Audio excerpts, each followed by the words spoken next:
right, howdy ho. So for this one, we're going to do a few examples of matrix operations, specifically addition, subtraction, and scalar multiplication. Matrix multiplication I'm going to do in a different video. So what we're going to do is I'm going to take these four matrices so you can read them over. And what I'm going to do in this video is I'm going to do these four operations. So you can pause if you want to read this over. I'm just going to jump right into this. So this first one is 2D, so this is an example of scalar multiplication. And so what this means is that I just need to take each element in D and multiply it by 2. So in this case, this will become, so I'm going to multiply, say, 2 times 1, so that'll be 2. 2 times 0 is 0. 2 times 0 here is 0. And then 2 times 1 here will be 2. And then multiply each one of these entries by 2, so this will be 4 and negative 2.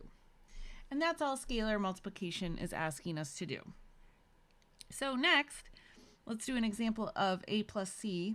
So two matrices can be added as long as they have the same size or dimension. So these both have 2 rows and 3 columns, so we are free to add these. And so what we're going to do is we're just going to go element by element. So I'm going to take 1 plus 3, so that's going to be 4.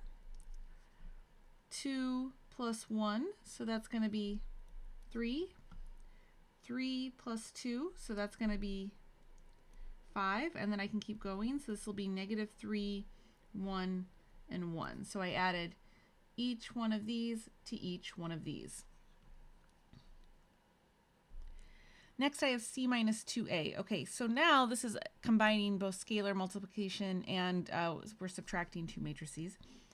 So it might be helpful in this case to actually write out what is 2A before we get too far with this. So 2A, I just need to multiply each element here. And by the way, if you're working on this, I would recommend maybe just trying this example on your own to make sure that you've got it. So, okay, so 2A, this is going to be 2, 4, 6, negative 2, 0, and 2. So there's what it means to be 2A. So now, if I'm going to take C minus 2A, I'm going to take this matrix element by element minus this one. So if I do my C minus 2A, okay, so I'm going to have 3 minus 2, so that's going to be 1. 1 minus 4, so that'll be negative 3. 2 minus 6 is negative 4. Negative 2 minus negative 2 will end up being 0. 1 minus 0 is 1, and 0 minus 2 will be negative 2. So there is my C minus my 2A.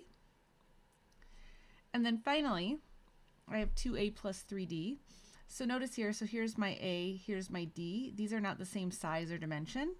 So this is not possible. I don't have to go any farther. I don't have to do the scalar multiplication because I ultimately cannot add them. And so that's it for that one. So if you found that helpful, I'd love it if you hit that like button. And otherwise, I will talk to you guys in another video. Peace.